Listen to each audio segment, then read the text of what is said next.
Cooling ಫ್ಯಾಕ್ಟ್ಸ್ಗೆ ತಮಗೆಲ್ಲರಿಗೂ ಸ್ವಾಗತ. ಕ್ಷಮಿಸಿ ತುಂಬ ತಡವಾಗಿ ಬಂದಿದ್ದೀನಿ, ಆದರೆ ಸಾಕಷ್ಟು ಸುದ್ದಿ ಮಾತಾಡೋಕ್ಕಿದೆ ಇವತ್ತು. ನಿನ್ನೆ US ಮಾರ್ಕೆಟ್ ಟೈಮಲ್ಲಿ ಒಂದು ಬ್ಲಡ್ ಬಾತ್ ಆಗೋಯ್ತು. ಕಾರಣ ನಿಮಗೆ ಗೊತ್ತಿದೆ, ಆಂಥ್ರೋಪಿಕ್ ಏನಿವಾಗ AI ಸ್ಪೇಸಲ್ಲಿ ಒಂದು ಲೀಡಿಂಗ್ ಕಂಪನಿಯಾಗಿ ಬರ್ತಾ ಇದೆ ಅಲ್ವಾ. ಅವರು ಪ್ರತಿದಿನ ಒಂದೊಂದು ಹೊಸದಕ್ಕೆ ಏಜೆಂಟ್ಸ್ಗಳು ಅಂತ ತರ್ತಾನೆ ಇದ್ದಾರೆ, ಒಂದು ವರ್ಕಿಂಗ್ ಸ್ಪೇಸ್ ಅಂತ ತರ್ತಾ ಇದ್ದಾರೆ. ಫಸ್ಟು ಲೀಗಲ್ ಡಿಪಾರ್ಟ್ಮೆಂಟ್, ಲೀಗಲ್ ಸರ್ವಿಸಸ್ಸಿಗೆ, ಡೇಟಾ ಅನಾಲಿಟಿಕ್ಸಿಗೆ ತಂದಿದ್ರು. ನಿನ್ನೆ ಸೈಬರ್ ಸೆಕ್ಯೂರಿಟಿಗೆ ಹೇಳಿದರು. ಸೊ ಯಾವ್ಯಾವ ಸೈಬರ್ ಸೆಕ್ಯೂರಿಟಿ, ಕ್ರೌಡ್ ಸ್ಟ್ರೈಕು, ಆ ಸೆಕ್ಟ್ರಲ್ಲಿ ಕೆಲಸ ಮಾಡುವಂಥ ಕಂಪ್ನಿಗಳಿದೆಯೋ ಅದೆಲ್ಲದಕ್ಕೂ ಕೂಡ ಜೋರಾಗಿ ಹೊಡ್ತಾ ಬಿತ್ತು. ಯಾಕೆಂದರೆ ಒಂದು ಓಪನ್ ಸೋರ್ಸ್ ಪ್ರಾಜೆಕ್ಟ್ಗಳನ್ನು, ಕೋಡನ್ನು ಅದಕ್ಕೆ ಫೀಡ್ ಮಾಡಿ ಜಗತ್ತಿಗೆ ಗೊತ್ತಿಲ್ಲದೆ ಇರುವಂಥ 500 ಹೊಸ ಒಂದು ವಲ್ನರಬಿಲಿಟೀಸ್ ಅಂತ ಕರೀತಾರೆ. ಅಂದರೆ ಸೈಬರ್ ಸೆಕ್ಯೂರಿಟಿ ವರ್ಲ್ಡಲ್ಲಿ ಯಾವುದು ಇದರಿಂದ ಅಟ್ಯಾಕ್ ಆಗೋ ಸಾಧ್ಯತೆ ಇರುತ್ತೆ, ಯಾವುದ್ರ ಲೂಪ್ ಹೋಲ್ ಇರುತ್ತೆ ಅಂತ ಐಡೆಂಟಿಫೈ ಮಾಡೋದಿರುತ್ತೆ. ಆ ಥರದ್ದು 500 ಹೊಸದನ್ನು ಐಡೆಂಟಿಫೈ ಮಾಡಿದ್ದಕ್ಕೆ ಸೈಬರ್ ಸೆಕ್ಯೂರಿಟಿ ಸ್ಟಾಕ್ಗಳೆಲ್ಲ ರಿಯಾಕ್ಟ್ ಆಯಿತು. ಅದು ಸಾಲದು ಅನ್ನೋದಕ್ಕೆ ಈ ಹೊಸ ಏನು ಬರ್ತಾ ಇದೆ, ಇದು ಒಂದು ಅಲೆ, ಇದರಲ್ಲಿ ಒಂದು ಕಂಪ್ಲೇಂಟ್ ಇರುವಂಥದ್ದು ಏನು ಅಂದರೆ, ಹಿಂದೆ ತುಂಬ ಹಳೆಯದಾಗಿ ಹುಟ್ಟಿರುವಂಥ ಒಂದು ಪ್ರೋಗ್ರಾಮಿಂಗ್ ಲ್ಯಾಂಗ್ವೇಜ್ ಇರುತ್ತಲ್ವ. ಈಗ ನಾವು ಹೇಗೆ ಮಾತಾಡೋಕ್ಕೆ ಭಾಷೆ ಇದೆಯೋ, ಕಂಪ್ಯೂಟರ್ಲೂ ಡಿಫ್ರೆಂಟ್ ಪ್ರೋಗ್ರಾಮಿಂಗ್ ಲ್ಯಾಂಗ್ವೇಜಸ್ಗಳಿದೆ. ಕೆಲವೊಂದು ಲೆಗೆಸಿ ಪ್ರೋಗ್ರಾಮಿಂಗ್ ಲ್ಯಾಂಗ್ವೇಜ್ಗಳಿತ್ತು, ಅಂದರೆ ತುಂಬ ಹಳೆಯದು, 2000 ಇಸ್ವಿಗಿಂತಲೂ ತುಂಬ ಮುಂದೆ, ಅಂದರೆ ತುಂಬ ಒಂದು 20-30 ವರ್ಷದ ಹಿಂದೆ ಉಪಯೋಗಿಸ್ತಿದ್ದಂಥದ್ದು. ಈಗ ಯಾವ್ಯಾವುದು ಉಳ್ಕೊಂಡಿದ್ದಾವೋ ಅಂಥದ್ದು ಮಾತ್ರ ಎಲ್ಲಿ ಉಳ್ಕೊಳುತ್ತೆ ಅಂದರೆ, ಸಾಮಾನ್ಯವಾಗಿ ಈ ಬ್ಯಾಂಕಿಂಗ್ ಪ್ರಾಜೆಕ್ಟ್ಗಳಿರುತ್ತಲ್ಲ, ಅಲ್ಲಿ ಸಾಮಾನ್ಯವಾಗಿ ಅವರು ಹೊಸ ಚೇಂಜಸ್ನ ಬೇಗ ಒಪ್ಕೊಳಲ್ಲ. ಅಲ್ಲಿ ಸ್ಟೆಬಿಲಿಟಿನೇ ತುಂಬ ಇಂಪಾರ್ಟೆಂಟ್ ಆಗಿರುತ್ತೆ, ಯಾಕಂದರೆ ಬ್ಯಾಂಕಿಂದಲ್ವ, ಹಣಕಾಸು ವಿಚಾರ ಆಗಿರುತ್ತಲ್ವ. ಸೊ ಈಗ ನಡ್ಕೊಂಡು ಹೋಗ್ತಾ ಇರೋದ್ರೆ ಹಾಗೆ ನಡ್ಕೊಂಡು ಹೋಗ್ತಾ ಇರಲಿ ಅಂತಲೇ ಹೇಳ್ತಾರೆ. ತುಂಬ unless it is very critical, ಅದರಿಂದ ಒಂದು ಸೆಕ್ಯೂರಿಟಿ ಥ್ರೆಟ್ ಇದೆ, ಈ ಥರ ಅದನ್ನು ಮಾತ್ರ ಚೇಂಜ್ ಮಾಡ್ತಾರೆ ಹೊರತು ಇಲ್ಲಾಂದರೆ ಚೇಂಜ್ ಮಾಡಲ್ಲ. IBM ಅನ್ನೋ ಕಂಪನಿ ನಿಮಗೆ ಗೊತ್ತಿರ್ಬೋದು, ಅವ್ರದ್ದು ಕೋಬಾಲ್ ಅಂತ ಒಂದು ಲ್ಯಾಂಗ್ವೇಜ್ ಇದೆ. ಅದು ಬ್ಯಾಂಕಿಂಗ್ ಪ್ರಾಜೆಕ್ಟ್ಗಳಲ್ಲಿ ಜಾಸ್ತಿ ಯೂಸ್ ಮಾಡೋಂಥ ಲ್ಯಾಂಗ್ವೇಜು. ಅದರಲ್ಲಿ ಜಾಸ್ತಿ ಪ್ರಾಜೆಕ್ಟ್ಸ್ ಇರೋದು IBM ಹತ್ರನೇ. ಈಗ ಏನು ಮಾಡಿದ್ರು ಆಂಥ್ರೋಪಿಕ್ ಅವರು, ನಾವು ಕೋಬಾಲ್ ಲ್ಯಾಂಗ್ವೇಜ್ಗೂ ಕೂಡ AI ಡೆವಲಪ್ ಮಾಡ್ತಾ ಇದ್ದೀವಿ ಅಂತ ಹೇಳಿದ್ರು. ಸಾಮಾನ್ಯವಾಗಿ ಹೊಸದಾಗಿ ಬರ್ತಾ ಇರೋಂಥ ಲ್ಯಾಂಗ್ವೇಜ್ಗಳಿಗೆ AIಗಳು ಜಾಸ್ತಿ ಫೋಕಸ್ ಆಗಿರುತ್ತೆ. ಆದರೆ ಯಾವ ಟ್ರೆಂಡಿಂಗಲ್ಲಿದೆ, ಜಾಸ್ತಿ ಬಳಕೆಯಲ್ಲಿದೆ, ಜಾವಾ ಆಗಿರ್ಬೋದು, ಪೈಥಾನ್ ಆಗಿರ್ಬೋದು, ಜಾವಾ ಸ್ಕ್ರಿಪ್ಟ್ ಆಗಿರ್ಬೋದು, ಈ ಥರದಕ್ಕೆ. ಆದರೆ ಹಳೆಯ ಲ್ಯಾಂಗ್ವೇಜನ್ನು ತೊಗೊಂಡು ಮಾಡ್ತಾರೆ ಅಂತ ಹೇಳಿದಕ್ಕೆ IBM ಕೂಡ ನೆನ್ನೆ ರಿಯಾಕ್ಟ್ ಮಾಡ್ತಾ ಹೋಯಿತು. ಸೊ ಈಗ ನೋಡಿ, ಟ್ರೇಡ್ ಡೀಲ್ ಆಗುತ್ತೋ, ಇರಾನ್ ಡೀಲ್ ಆಗುತ್ತೋ ಅಂತ ನಾವು ಮಾತಾಡ್ಕೊಂಡು ಹೋಗಿದ್ವಿ. ಆದರೆ ಎರಡರ ಮಧ್ಯದಲ್ಲಿ AI ಇಂದ ಮತ್ತೆ ಇವಾಗ ಸುದ್ದಿಯಾಗಿದೆ. ಜೊತೆಗೆ ಇರಾನ್ದು ಕೂಡ ಟೆನ್ಷನ್ ಏನು ಅದು ಕಮ್ಮಿ ಆಗಿಲ್ಲ, ಅದು ಬಿಗಡಾಯಿಸ್ತಾನೆ ಇದೆ. ಸೊ ಎಲ್ಲದೂ ಒಟ್ಟಿಗೆ ಸೇರ್ಕೊಂತು ಮಾರ್ಕೆಟು ಮಂತ್ಲಿ ಎಕ್ಸ್ಪೈರಿನ ರಿಯಾಕ್ಟ್ ಮಾಡ್ತಾ ಹೋಯಿತು. ಇವತ್ತು HCL ಟೆಕ್ಕು 6% ಕರೆಕ್ಷನ್ ಬಂದಿದೆ, 6.1. ಟೆಕ್ ಮಹೀಂದ್ರ 6.63% ಕರೆಕ್ಷನ್ ಬಂದಿದೆ. ಅದೇ ಇವತ್ತಿನ ನಿಫ್ಟಿ 50ಯ ಟಾಪ್ ಲೂಸರ್ ಆಗಿದೆ. NTPCನಲ್ಲಿ 1.94% ಅಪ್ಮೌಂಟ್ ಬಂದಿತ್ತು, ಅದೇ ಇವತ್ತಿನ ಟಾಪ್ ಗೇನರ್ ಆಗಿತ್ತು. ನಿಫ್ಟಿ ನೆಕ್ಸ್ಟ್ 50ನಲ್ಲಿ ಅಂತ ನಾವು ನೋಡ್ತಾ ಬರೋದಾದರೆ, ಇದರಲ್ಲೂ ಕೂಡ L&T ಮೈಂಟ್ರಿ 6%, 6.84% ಕರೆಕ್ಷನ್ ಬಂದಿರೋ ಮೂಲಕ ಟಾಪ್ ಲೂಸರ್ ಆಗಿದೆ. ಹ್ಯುಂಡೈಯಲ್ಲಿ 5% ಬಂದಿತ್ತು. ಸೀಮೆನ್ಸ್ ಎನರ್ಜಿನಲ್ಲಿ 3.24%, ಅದಾನಿ ಎನರ್ಜಿ ಸೊಲ್ಯೂಷನ್ಸಲ್ಲಿ 3.32% ಅಪ್ಮೌಂಟ್ ಬಂದಿದೆ. ಜೊತೆಗೆ ನಿಮ್ಗೆ ಗೊತ್ತಿರ್ಬೋದು, ಕ್ರೂಡು, ನ್ಯಾಚುರಲ್ ಗ್ಯಾಸ್ ಇದರದೆಲ್ಲ ಪ್ರೈಸು ಮತ್ತೆ ಏರಕ್ಕೆ ಶುರುವಾಗಿದೆ, ಅದು ರಿಯಾಕ್ಟ್ ಆಗಿದೆ. ಅಕ್ರಾಸ್ ದ ಬೋರ್ಡ್ ಇವತ್ತು ಕೆಂಪೇ ಇತ್ತು ಅಲ್ವಾ. ಸೊ ಓವರಾಲ್ ನೋಡ್ತಾ ಬರೋದಾದರೆ ನಿಫ್ಟಿ 25,400 ಮುರಿದೇ ಹೋಯ್ತೇನೋ ಅನ್ನೋ ಥರ ಬಂದು ಕ್ಲೋಸಿಂಗ್ ಆಗಿತ್ತು. ಪುಣ್ಯ ಕೊನೆಗೆ 25,400 ಮೇಲ್ಗಡೆ ಬಂದು ಕ್ಲೋಸಿಂಗ್ ಆಗಿದೆ. ಬಟ್ 25,400 ಅನ್ನೋದು ನೀವು ಚಾರ್ಟ್ಸಲ್ಲಿ ನೋಡೋದಾದರೆ ವೆರಿ ಇಂಪಾರ್ಟೆಂಟ್ ಲೆವೆಲ್ ಅದು. ಸೊ ಅದೊಂದು ಏನಾಗುತ್ತೆ ಅನ್ನೋದು ನಮಗೂ ಕೂಡ ಕುತೂಹಲ ಇದೆ. ಮುಂದಿನ ಎಕ್ಸ್ಪೈರಿಗೆ ನೋಡಿ ಏನು ಮಾಡ್ತಾರೆ ಅಂತ. ಬ್ಯಾಂಕ್ ನಿಫ್ಟಿ 61,000 ಉಳಿಸ್ಕೊಂಡಿದೆ, ಅದ್ರ ಮೇಲ್ಗಡೆ ಕ್ಲೋಸ್ ಮಾಡಿದೆ. ಸೆನ್ಸೆಕ್ಸು ಕೂಡ 82,000 ಮೇಲ್ಗಡೆ ಉಳಿಸ್ಕೊಂಡಿದೆ. ಬಟ್ ಎಲ್ಲದೂ ಕೂಡ ಒಂದು ತೀರಾ ನೆಗೆಟಿವಲ್ಲಿ ಇವತ್ತು ಎಂಡ್ ಆಗಿದೆ. ಇಂಟ್ರೆಸ್ಟಿಂಗ್ ವಿಚಾರ ಏನು ಅಂದರೆ, ಇಂಡಿಯಾ ವಿಕ್ಸು ಜಾಸ್ತಿ ಆಗಿಲ್ಲ. ಇಂಡಿಯಾ ವಿಕ್ಸ್ ಇವತ್ತು ಹಾಗೇ ಇದೆ, ಇಷ್ಟೆಲ್ಲ ನಡೀತಾ ಇದ್ರು ಕೂಡ ಅದು ಇಂಟ್ರೆಸ್ಟಿಂಗ್. ಗೋಲ್ಡ್ ಸಿಲ್ವರು ಇವತ್ತು ತುಂಬ ಪಾಸಿಟಿವ್ ಆಗಿತ್ತು ಬೆಳಗ್ಗೆ.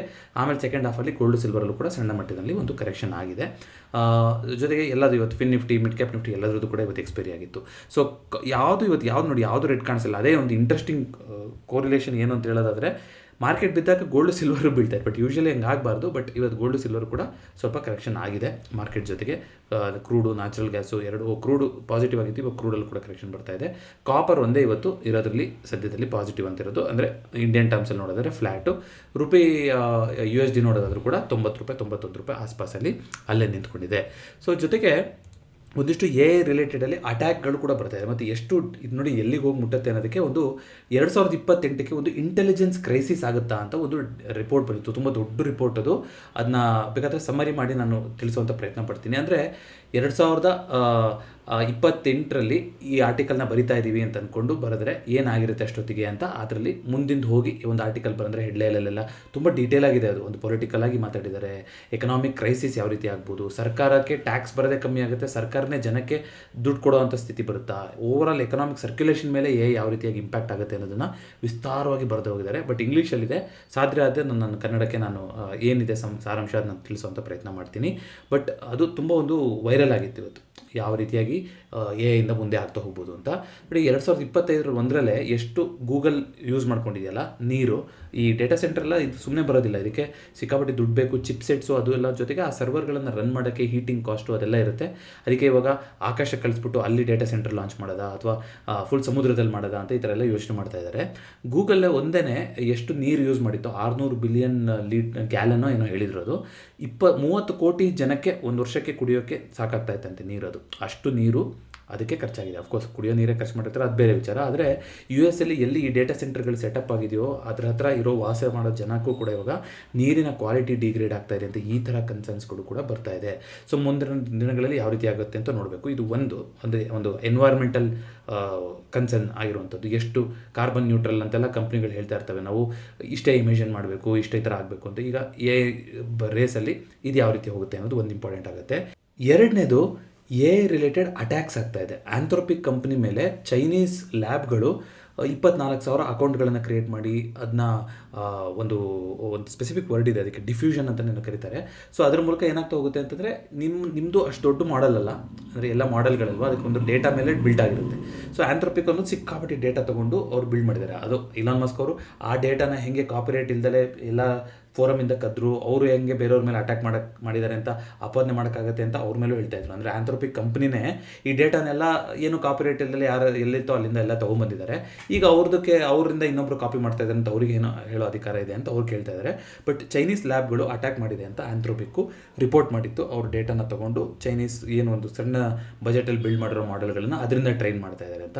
ಸೊ ಒಂದು ಫಾಸ್ಟಲ್ಲಿ ಹೋಗ್ತಾ ಇದೆ ಅಂದರೆ, ಇವತ್ತು 2008 ಇದನ್ನೆಲ್ಲ ನೆನೆಸ್ಕೊತಾ ಇದ್ವಲ್ವ. ಸೊ 2008 ಈ ಹಿಂದೆ ಎಲ್ಲ ಏನು ನಡೆದಿದೆ, ಹೌಸಿಂಗ್ ಬಬಲ್ ಕ್ರ್ಯಾಶ್ ಆಗಿರ್ಬೋದು, .com ಆಗಿರ್ಬೋದು, ಆಗ ಒಂದು ಟಾರ್ಚಿಂಗ್ ಲೈಟ್ ಅಂತ ಏನೋ ಹೇಳ್ತಾರಲ್ಲ. ಇವಾಗ ನೆಕ್ಸ್ಟ್ ಏನೋ ಇವಾಗ ಒಂದು ಟನಲ್ ಕೊನೆಗೆ ಒಂದು ಲೈಟ್ ಕಾಣಿಸ್ಬೇಕಲ್ವ, ಏನೋ ಒಂದು ಈಗೆಲ್ಲ ಒಂದು ಕತ್ಲಾವರಿಸ್ಬಿಟ್ಟು ಎಲ್ಲ ಜಾಬು ರಿಸೆಷನ್ ಈ ಥರ ಅನಿಸ್ತಿದ್ದಾಗ ಇದು ನೆಕ್ಸ್ಟ್ ದಾರಿ ಅಂತ ಒಂದು ಮಾರ್ಗ ಇರ್ತಾಯಿತ್ತಲ್ವ, ಆ ಥರ ಇರ್ತಾಯಿತ್ತು, ಅಲ್ಲಿ ಹೋಗ್ತಾಯಿದ್ರು. ಸೊ ಅದು ಅದೇ ರೀತಿಯಾಗಿ ಉಳ್ಕೊಳ್ತಾ ಇತ್ತು. ಸೊ ಜನ ಅದಕ್ಕೆ ಅಡಾಪ್ಟ್ ಆಗ್ತಾಯಿದ್ರು, ಬರ್ತಾಯಿದ್ರು. ಈಗ ಯಾವ ಫಾಸ್ಟಲ್ಲಿ ಹೋಗ್ತಾ ಇದೆ ಅಂತಂದರೆ, ಇವತ್ತಿಂದ ನಾಳೆಗೆ ಹಳೇದಾಗುತ್ತೆ ಹೋಗುತ್ತೆ, ಅಷ್ಟು ಫಾಸ್ಟಾಗಿ AI ರನ್ ಆಗ್ತಾ ಇದೆ. ಇದರ ಎಲ್ಲಿಗೆ ಹೋಗಿ ಮುಟ್ಟುತ್ತೆ ಅನ್ನೋದನ್ನ ನೋಡಬೇಕು. ಬಟ್ ಖಂಡಿತ ಮಾರ್ಕೆಟಲ್ಲಂತೂ ಕೂಡ ಇಂಪ್ಯಾಕ್ಟು ಬರ್ತಾ ಇದೆ. ಸೊ ಕ್ವಿಕ್ಕಾಗಿ ಒಂದಿಷ್ಟು ಇದು ನೋಡ್ಕೊಂಡ್ಬಂದ್ಬೋಣ. ಕ್ಲೈಂಟ್ ಇನ್ನೂ ಬುಲ್ಲಿಶ್ ಆಗಿದ್ದಾರೆ ಅಂತ ಹೇಳ್ತಾ ಇದೆ ಡೇಟಾ, ಬಟ್ ನಾಳೆ ಯಾವುದೂ ಎಕ್ಸ್ಪೈರಿ ಇಲ್ಲ. ನಾಡಿದ್ದು ಸೆನ್ಸೆಕ್ಸ್ ಎಕ್ಸ್ಪೈರಿ ಇರುವಂಥದ್ದು. ಇವತ್ತು FIIಗಳು 103 ಕೋಟಿ ಸೆಲ್ ಮಾಡಿದ್ದಾರೆ, DIಗಳು 3,000 ಕೋಟಿ ಬೈ ಮಾಡಿದ್ದಾರೆ. ಸೊ ಓವರಾಲ್ ಮೂವ್ಮೆಂಟ್ ನೋಡೋದಾದರೆ ಇವತ್ತು ಲಾರ್ಜ್ಲಿ ಪಾಸಿಟಿವ್ ಅಂತ ಹೇಳ್ತಾ ಇದೆ. ಸುಮಾರು ಸ್ಟಾಕ್ಗಳು ಪಾಸಿಟಿವ್ ಆಗಿಂತ, ಆದರೆ ನಿಫ್ಟಿ ನೆಕ್ಸ್ಟ್ 15 ನೀವು ನೋಡ್ತಾ ಬರೋದಾದರೆ ಸುಮಾರು ರೆಡ್ಡಲ್ಲೇ ಇದ್ದಿದ್ದು. ಎಸ್ಪೆಷಲಿ ನಿಮ್ಗೆ ಗೊತ್ತಿದೆ IT ಸೆಕ್ಟರ್ ಇವತ್ತು 4% ಬಿದ್ದಿದೆ. Sector real estate sector, Nifty sector 1% correction ಬಂದಿದೆ. ಆದರೆ ಮೆಟಲ್ಲು, ಆಯಿಲು, ಫಾರ್ಮಾ ಇದ್ರ ರಿಲೇಟೆಡ್ ಎಲ್ಲ ಒಂದಿಷ್ಟು, ಈವನ್ PSU ಬ್ಯಾಂಕ್ಗಳು ಕೂಡ ಇವತ್ತು ಪಾಸಿಟಿವ್ ಆಗಿತ್ತು. ಸೊ ನೋಡಿ, ಓವರಾಲ್ F&Oನಲ್ಲಿ ಇರೋ ಸ್ಟಾಕ್ ಅಂತ ನೋಡೋದಾದ್ರೆ ನಿಮಗೆ ಮೇಜರ್ ಪಾಸಿಟಿವ್ ಆಗೇ ಇದೆ. 101 ಪಾಸಿಟಿವ್, 104 ಡಿಕ್ಲೈನ್. ಬಟ್ ಅದೇ ಯಾವ ಡಿಕ್ಲೈನ್ ಆಗಿದೆ ಅದೆಲ್ಲ ಸಣ್ಣದಾಗಿ ತೋರಿಸ್ತಾ ಇದ್ದಾರೆ ಇಲ್ಲಿ. ಸೊ ನಿಫ್ಟಿನಲ್ಲೂ ಕೂಡ 30 ಸ್ಟಾಕ್ಗಳು ನೆಗೆಟಿವ್ ಆಗಿತ್ತು. ಬಟ್ ಈ ಹೀಟ್ ಮ್ಯಾಪಲ್ಲಿ ನಿಮಗೆ ಆ ರೀತಿ ಕಾಣಿಸ್ತಾ ಇದೆ. ಬಟ್ ಓವರಾಲ್ ರೇಷೋ ನೋಡೋದಾದರೆ ಇವತ್ತು 50%ಗಿಂತಲೂ ಜಾಸ್ತಿ ಸ್ಟಾಕ್ಸ್ಗಳು ರೆಡ್ಡಲ್ಲೇ ಕ್ಲೋಸಿಂಗ್ ಆಗಿದೆ. ಅಂದರೆ ಹೆವಿ ವೇಟ್ಸಲ್ಲಿ ಎಲ್ಲಿ ಬಿಸಿ ಮುಟ್ಟಬೇಕಿತ್ತೋ ಆ ಸ್ಟಾಕ್ಗಳಲ್ಲೆಲ್ಲ ಬಿಸಿ ಮುಟ್ಟಿದೆ. ಹಾಗಾಗಿ ನಿಫ್ಟಿನ ಕೂಡ ಕರೆಕ್ಷನ್ ಆಗಿದೆ. ಅದೇ ರೀತಿಯಾಗಿ OI ಡೇಟಾ ಈಗ ನೋಡಿದ್ರೆ ಏನೂ ಪ್ರಯೋಜನ ಇಲ್ಲ. ಬಟ್ ಸೊ ಸದ್ಯಕ್ಕಿರುವಂಥದ್ದು ಸೆನ್ಸೆಕ್ಸ್ನ ನೋಡ್ಕೊಂಬರೋಣ. ಸೊ ಸೆನ್ಸೆಕ್ಸ್ 26 ಫೆಬ್ರವರಿಗೆ ಎಕ್ಸ್ಪೈರಿ ನೀವು ನೋಡೋದಾದರೆ ನೋಡಿ, ಒನ್ ಸೈಡೆಡ್ ಆಗಿರುತ್ತೆ ಅಂತ ನಾವು ಮಾತಾಡ್ತಿರ್ತೀವಲ್ಲ, ಇಂಥ ಸಿಚುವೇಷನಲ್ಲೇ ನೋಡಿ 83,000ದಲ್ಲಿ ಆಲ್ಮೋಸ್ಟ್ 16 ಲಕ್ಷ OI ಇದೆ, 82,000ದಲ್ಲಿ 12 ಲಕ್ಷ ಇದೆ. ಈ ಕಡೆ ಯಾರು ಸಪೋರ್ಟ್ ಅನ್ನೋದು ಯಾರೂ ಬಿಲ್ಡಪ್ ಮಾಡೋಕ್ಕೆ ರೆಡಿ ಆಗಿಲ್ಲ. ಹೇಗೆ ಇದು ಡೈನಾಮಿಕ್ ಆಗಿರುತ್ತೆ, ನಾಳೆ ಇಲ್ಲೇ ಸಪೋರ್ಟ್ ಉದ್ಭವ ಆಗ್ಬೋದು 82,000ದಲ್ಲೇ. ಬಟ್ ಸದ್ಯಕ್ಕೆ ಕಾಣಿಸ್ತಿದೆಯಾ? ಕಾಣಿಸ್ತಾ ಇಲ್ಲ. ಬಟ್ OI ಅನ್ನೋದು ಡೈನಾಮಿಕ್ ಡೇಟಾ. ಸೊ ಮಾರ್ಕೆಟ್ ಅವರಲ್ಲಿ ಅದನ್ನು ನೋಡಿಕೊಂಡೇ ಮಾಡಬೇಕು. ಬಟ್ ಸದ್ಯಕ್ಕೆ it's call selling driven OI ಥರ ಕಾಣಿಸ್ತಾ ಇದೆ ಸದ್ಯಕ್ಕೆ. ನೋಡೋಣಂತೆ. ಕ್ಯಾಲೆಂಡರ್ ಏನಿಲ್ಲ, ಅಲ್ಲಿ ಏನು ನಡೀತೆ ಅನ್ನೋದು. ಇದ್ರ ಮಧ್ಯದಲ್ಲಿ ಈಗ ನಾಡಿದ್ದು ಇದ್ರದ್ದು ಬೇರೆ ಮೀಟ್ ಇದೆ, ಏನು ಇರಾನ್ದು US ಇಂದು ಶಾಂತಿ ಮಾತುಕತೆ, ಅದೇನಾಗುತ್ತೆ ಅಂತ ನೋಡ್ತೋಗೋಣ. ಇದ್ರ ಮಧ್ಯದಲ್ಲಿ ನಮ್ಮ ಟ್ರೇಡ್ ಡೀಲ್ದು ಮುಂದಿನ ವಾರ ಡಿಸೈಡ್ ಆಗ್ತಾ ಹೋಗುತ್ತೆ. ಸೊ ವಾಲಟಿಲಿಟಿ ಅನ್ನೋದು ನಿಂತಿಲ್ಲ, ಇಲ್ಲಿಂದ ಆರಂಭ ಥರ ಅನಿಸ್ತಾ ಇದೆ. ದಿನ ಒಂದೊಂದೆಲ್ಲ ಒಂದು ವಾಲಟಿಲಿಟಿ ಬಂದೇ ಹೋಗುತ್ತೆ. ಬಟ್ ಮಾರ್ಕೆಟು ಹಾಗೇನೂ ರಿಯಾಕ್ಷನ್ ಆಗೋಕ್ಕಾಗೋದಿಲ್ಲ. ಸೊ ತುಂಬ ದಿನದಿಂದ ಒಂದೇ ರೇಂಜಲ್ಲಿ ಇದ್ದೀವಿ. ಒಂದು ಬ್ರೇಕ್ ಆಗಬೇಕು ಇಲ್ಲ ಮೇಕ್ ಆಗಬೇಕು. ಬಟ್ ಆಗ್ತಾರೋ ಸಿಚುವೇಶನ್ ನೋಡಿದ್ರೆ ಯಾವುದು ಮೇಕ್ ಆಗೋ ಥರದ್ದು ಯಾವುದು ಕೂಡ ಬರ್ತಾ ಇಲ್ಲ ಇಲ್ಲಿ. ಆ ಥರ ಬಂತು ಅಂತಂದರೆ ಒಂದು ಟ್ರೇಡ್ ಡೀಲಿಂದ ಆಗಿರಬೇಕು, ಇಲ್ಲ ಇರಾನ್ದೇನಾದರೂ ಪೀಸ್ಫುಲ್ ಅಂತ ಆಗುತ್ತಾ ಅನ್ನೋದು ನೋಡಬೇಕು. ಇಲ್ಲಿ ಕರೆಂಟ್ ಕೂಡ ಹೋಗಿದೆ. ಇದಿಷ್ಟು ಇವತ್ತಿನ ಫಿನ್ ಫ್ಯಾಕ್ಟ್ಸ್ ಆಗಿತ್ತು. ಕ್ಷಮಿಸಿ, ತುಂಬ ತಡವಾಗಿ ಬಂದಿದ್ದೀನಿ. ಮತ್ತೊಂದು ವಿಡಿಯೋನೊಂದಿಗೆ ಭೇಟಿ ಹೋಗೋಣ. ಎಲ್ರಿಗೂ ನಮಸ್ಕಾರ.